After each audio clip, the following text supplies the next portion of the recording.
এই যে আমার বাড়ির দেয়ালে আমার আলিফ নার্সারি যে সাইনবোর্ডটা দেখতেছেন, প্রোপাইটর মোহাম্মদ বেলাল হোসেন, অর্থাৎ আমার বাপি তখন পরিচালনা করতো।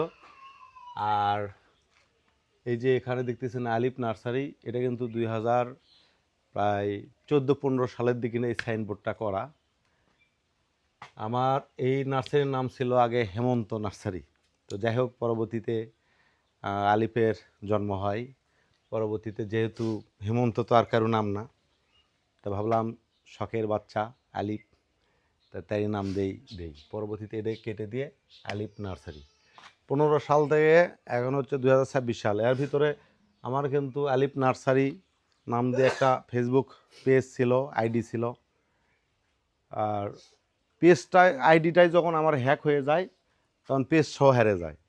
তার পরবর্তীতে আমাদের এই নতুন পেজ, অর্থাৎ আমরা কিন্তু এই জগতে নতুন না। দেখেন, এগুলো মিশে যাওয়ার মতন হয়ে গেছে অলরেডি, অনেক বছর হচ্ছে। এখানে এই যে এটা আমার ছোটো ভাইয়ের নাম্বার, এটা আমার নাম্বার, আর এটা হচ্ছে ছোটো ভাইয়ের নাম্বার। এটা আমার আব্বার কাছে ছিল, এটা আমার কাছে ছিল, এটা আমার ছোটো ভাইয়ের কাছে ছিল। আমার নাম্বার হচ্ছে 01716514253। ভুরঘাটা, শিবগঞ্জ, বগুড়া। আমাদের গ্রামের নাম হচ্ছে ভুরঘাটা। নাগর বন্দর বললে সবাই চেনে।